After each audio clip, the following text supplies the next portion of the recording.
Amahoro y'Imana bari namwe muri kumwe na Chimamanda Moses kaze hano muri buno butumwa canke imisaje tugomba gusabikana.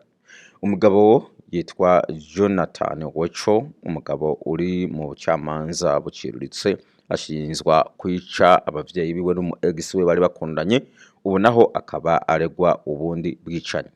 Nkuko bitangazwa n'ikinyamakuru ca Fox 2, Jonathan Wecho, umugabo wo mu muji wa Delta, akaba ari mu ntara ya Michigan muri Leta Zunze Ubumwe za Amerika. Mu misi ishize yari yarekuwe by'agateganyo nyuma yo gushinjwa ivyaha vyinshi birimo iyicarubozo ry'urupfu rwabaye ku bavyeyi biwe, ariko bitari bwemezwe neza ko ari we yabikoze. Ubu arashinjwa ubwicanyi bwa kane bwabaye mbere y'ifatwa rye rya mbere mu kwezi kwa gatandatu ku mwaka ushize. Kuwa kane, Wecho yashinjwe kuba yarishe umugore yitwa Natalia Morris w'imyaka 24, akaba yahoze ari umukunzi wiwe. Umurambo we wabonetse mu murima uri mu burasirazuba bwa Delta kuwa kane mu kwa gatandatu ku mwaka ushize. Umurambo wa Morris mu ntangiriro ntiwamenyekanye, ariko nyuma ukemezwa yuko koko ari we. Nkuko byatangajwe n'ubushinjacaha bw'intara ya Wayne, Wecho arashinjwa kuba yarishe Morris akoresheje icuma yamuhondesheje mu mutwe, hanyuma aca mwiba n'imodoka yiwe arayitwika canke arayiturira. Inyandiko zabonwe na Fox 2 ntizivuga uburyo Wecho na Morris batanguye kumenyana. Mu ndwi nke umurambo wa Morris umaze kuvumburwa, Wecho yashinjwaga kuba yarakomeje icyaha cy'ubwicanyi no gutera ubwoba wahoze ari umukunzi wiwe mbere yo kumwica. N'amatohoza y'ugupfa kwa papa wiwe na nyina ntabwo byari bwahere uko byakekwa ko ari we yabikoze, naho atavyemezo byagaragara byari bihari. Nyuma y'imisi mike umurambo wa Morris uvumbuwe, Wecho yashinjwaga ivyaha vyinshi birimwo vyicarubozo nyuma y'ubushinjacaha bw'intara wa Wayne buvuze ko wishe Morris ko ari Wecho kandi ko yabikoze amaze kumusambanya ku nguvu. Mu gihe bari bakiri mu matohoza yicishe abavyeyi biwe, hari ibindi vyaha urukiko rwa 36 rwa Dan White rwamuciye amande y'amadolari 100,000, ariko aca baratanga ingwate y'ibihumbi 10.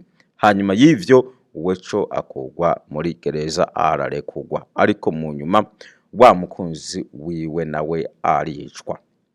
Aho igipolisi caza kuraba ibibaye mu rugo iwabo, abasinzacaha bavuga ko Wecho yikinze mu rugo kwa nyina yitwa Wood na se yitwa Robert, hanyuma arasana n'abapolisi mbere yo guturira inzu yabo n'abavyeyi bagahiramo.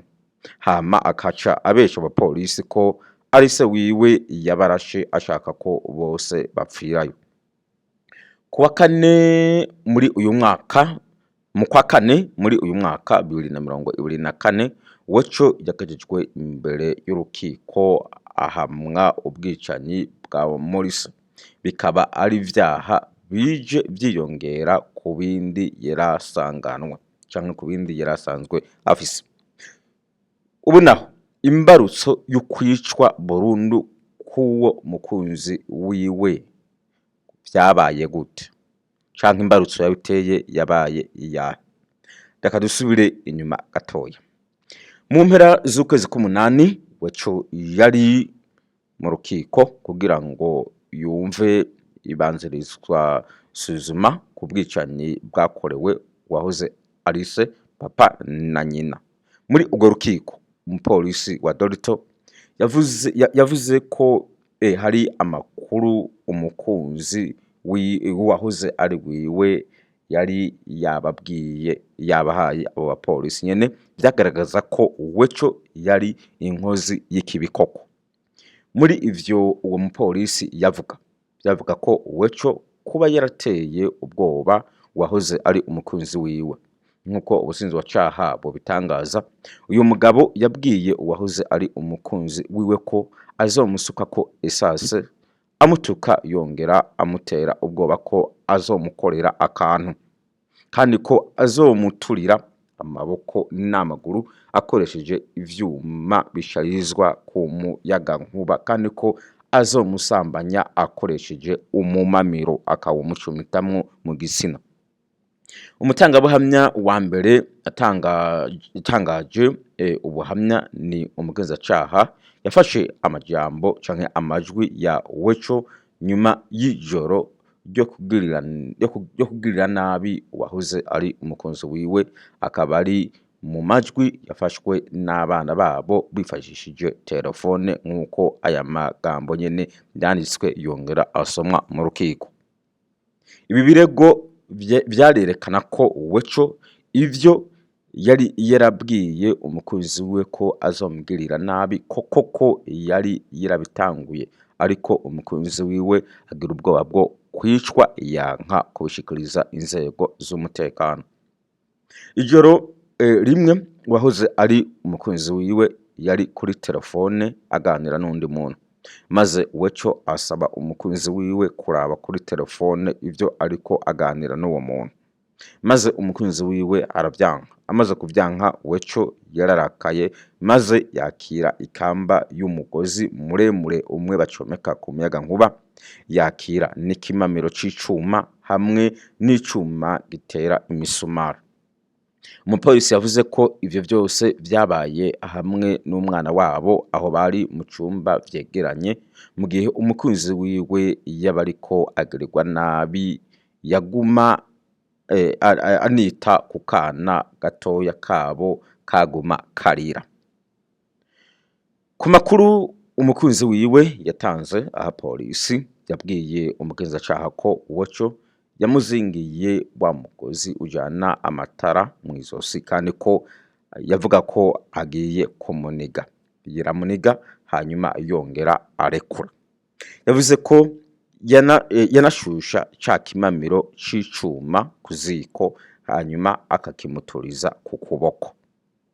Nk'uko uwo mukunzi wiwe yabitangaza ngo Wecho yaramubwiye ati, nimba utambwiye uwo mwaganira ibi ndabibandanya ijoro ryose. Yatangaje kandi ko Wecho yasutse esase hagati y'amaguru hanyuma ari nkeya, hanyuma arayimuturirako, amubwira ko aza no kubandanya, kandi ko amurokora n'amenyo akoresheje ca cuma gishingura canke kigatera imisumari. Yakoreshejwe ibara mu kiringo kingana n'amasaha agera kuri 4. Abonye vyase yirutse ku rugo rw'umubanyi gusaba ubufasha. Kugira ngo agere ku rugo rw'umubanyi yabanje kumvisha Wecho ko ashaka guhoza umwana yariko ararira.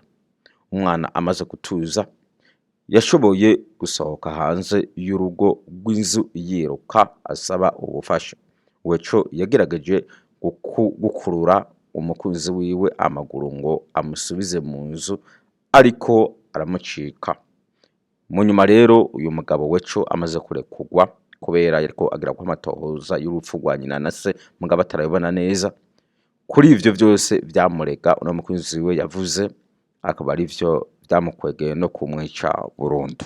So nkuko rero mwavyumviye, inose hano niko imeze. Ibintu by'inkundo biragoye, umuntu ashobora kumizigira canke ukavuga utuntu umuntu turakundanye, mugabo ugasanga ibintu biri mu mutima kwifuriza ni bibi kandi yitwa umukunzi wawe. Hanyuma ikindi kigira kabiri navyo ndamure twamatuvuze, hari abantu benshi bari mu ngo bafatwa uko usanga ari mu ngo agakubitwa akagirirwa nabi, agafatwa nabi cyane nk'abagore, mugabo abantu bahubwira ngo niko zuba kwagumaho niko zuba kwagumaho, mugabo uri kurahohoterwa ubabara rimwe na rimwe, akaba ari byo bikururira n'abantu mu mpfu, kuko ibibera mu mazu burya ni ibintu byinshi. Rero ni byiza yuko umuntu ariko akubwira yuko mu rugo agowe wamwumva ukamutahura. We nawe uri mu kibazo nk'iki byaba byiza uravye uburyo uhunga ukajya kure, kuko nabwo agumana n'umuntu agukorera nabi nk'uko ngutinya yuko yakwica, kuko n'amaherezo uwagambare kukwica arakwica. Byiza nuko wabivuga, kandi ntabwo